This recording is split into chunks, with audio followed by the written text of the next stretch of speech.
আজি বিগত সময়ছোৱাটো আমাৰ যিখিনি মৌলিক সমস্যা আমি আপোনালোকৰ জৰিয়তে চৰকাৰ তথা বিভাগীয় কৰ্তৃপক্ষক আবেদন নিবেদন বা আন্দোলনৰ জৰিয়তে অৱগত কৰি আহিছোঁ, কিন্তু আজিকো প্ৰতি আমাৰ যিখিনি মৌলিক সমস্যা সেইসমূহ সমাধানৰ কাৰণে চৰকাৰ বিভাগীয় কৰ্তৃপক্ষই গুৰুত্ব প্ৰদান কৰা আমাৰ দৃষ্টিগোচৰ নহ'ল। তেনে ক্ষেত্ৰত অসম গৃহৰক্ষী বাহিনীটোত আমাৰ প্ৰশিক্ষণপ্ৰাপ্ত গৃহৰক্ষী জোৱানৰ সংখ্যা আছে 24,696 জন আৰু ইয়াৰ পৰিৱৰ্তে কৰ্তব্যত মকৰলৰ পদৰ সংখ্যা আছে প্ৰায় 16,500। যে এনেকুৱা এক নিমিলে অংকত নতুনকৈ আকৌ অসম গৃহৰক্ষী বাহিনীটোত 5,000 নতুন যুৱক যুৱতীক গৃহৰক্ষী প্ৰশিক্ষণ দিয়াৰ ব্যৱস্থা গ্ৰহণ কৰিছে।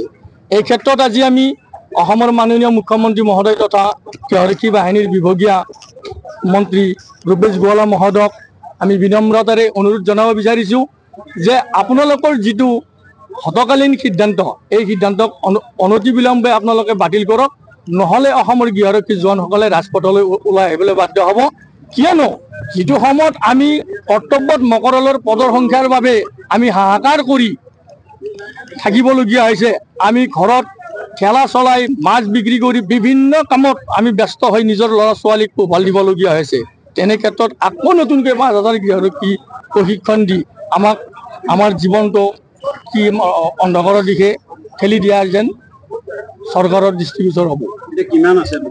আমাৰ অসমত এতিয়া প্ৰশিক্ষণপ্ৰাপ্ত আছে 24,696 গৰাকী। ইয়াৰ পৰিৱৰ্তে কৰ্তব্যত মকৰলৰ পদৰ সংখ্যা আছে প্ৰায় 16,000। যে ইমান এটা মানে নিমিলে অংক হৈ আছে। আমি 8,000 প্ৰায় 8,000 কিবা মানুহ আমি তাৰমানে ঘৰত বহি থাকিবলগীয়া আছে।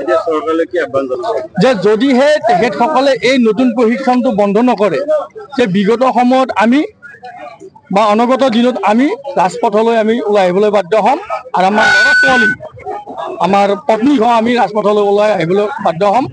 আৰু যিখিনি আমাৰ 24,696 গৰাকী 8,000 মানুহ যে আমি বহি আছোঁ, তাৰ পৰিৱৰ্তে অসমৰ বিভিন্ন অনুষ্ঠান প্ৰতিষ্ঠান কাৰ্যালয়ত পদৰ সংখ্যা আমি বৃদ্ধি কৰাৰ কাৰণে আগৰ সময়ছোৱাত চৰকাৰক বিভাগীয় কৰ্তৃপক্ষক আবেদন নিবেদন জনাইছোঁ।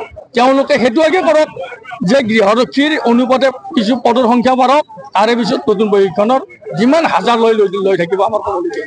এই অসমৰ মাননীয় মুখ্যমন্ত্ৰীৰ লগতে আমাৰ গৃহ বিভাগৰ দায়িত্বত থকা ভূপেশ গোৱালা মহোদয়ক লগ কৰিবৰ কাৰণে আলোচনাৰ মাধ্যমেৰে সমাধান কৰিবৰ কাৰণে আমাৰ সমস্যাসমূহ আমি পত্ৰ আগবঢ়াইছিলোঁ। কিন্তু তেখেতসকলে কোনো ধৰণৰ গুৰুত্ব আৰোপ নকৰি নতুনকৈ সিদ্ধান্ত গ্ৰহণ কৰিলে যে আকৌ 5,000 গৃহৰক্ষী সদস্য তেওঁলোকে নিযুক্তি প্ৰদান কৰিব।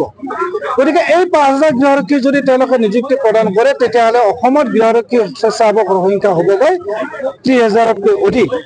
গতিকে এতিয়া আছে অসমত গৃহৰক্ষী সদস্য প্ৰশিক্ষণপ্ৰাপ্ত হ'ল 24,600, কিন্তু প্ৰশিক্ষণপ্ৰাপ্ত গৃহৰক্ষী সদস্য থাকিব লাগে অসম গৃহৰক্ষী আইনমতে 23,907 জন।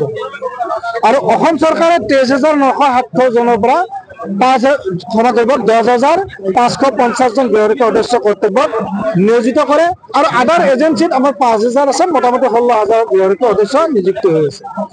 গতিকে এই যে নিমিলা অংক এটা হৈ আছে, আমাৰ গৃহৰক্ষীসকলে বছৰ বছৰ ধৰি কিছুমান ডিষ্ট্ৰিক্টত 1.5 বছৰ 2 বছৰ 6 মাহ গৃহৰক্ষী, কিছুমান 3 বছৰলৈকে কৰ্তব্যই নাপায়। তাৰ ফলত যদি আকৌ যদি নতুনকৈ 5,000 গৃহৰক্ষী অসম চৰকাৰে যদি প্ৰশিক্ষণ দিয়ায়, তেতিয়াহ'লে তেওঁলোকক ক'ত নিযুক্তি কৰিব? যিসকলে এই গৃহৰক্ষী বাহিনীত প্ৰশিক্ষণ লৈ পেলাই কৰ্ম কৰি আছে, তেওঁলোকৰ ল'ৰা ছোৱালীক ভৰণ পোষণ দি আছে, তেওঁলোকে ভৱিষ্যত কি কৰিব? বা নতুনকৈ যিসকলক ভৰ্তি কৰাব, এই শিক্ষিত যিখিনি ল'ৰাক তেওঁলোকে ভৰ্তি কৰিব, তেওঁলোকে পংগুহে কৰিব। যে অসমৰ মাননীয় আমি এটা ভাবিবলৈ বাধ্য হৈছোঁ, অসমৰ মাননীয় মুখ্যমন্ত্ৰী মহোদয় এই এক নিৰ্বাচনী চমক অথবা কথাৰ ফুলতেৰে অসমৰ ৰাইজক এটি জাগ্ৰত কৰিব বিচাৰিছে।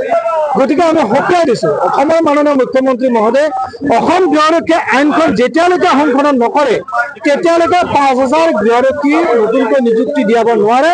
দৰকাৰ হলে আমি আদালতৰ ওচৰ চাপিম, অন্যথা আজি যেনেদৰে কাৰ্যসূচীত আমি ওলাই আহিছো ঠিক তেনেদৰে অনাগত শীতকালীন অধিৱেশনৰ পৰা আমি একাধিকভাৱে কাৰ্যসূচী ল'বলৈ বাধ্য হ'ম, অথবা কৰ্মবিৰতি আৰু অন্যান্য মাধ্যমেৰে আমি কাৰ্যসূচী হাতত লৈ ৰাজপথত ওলাই আহিবলৈ বাধ্য হ'ম।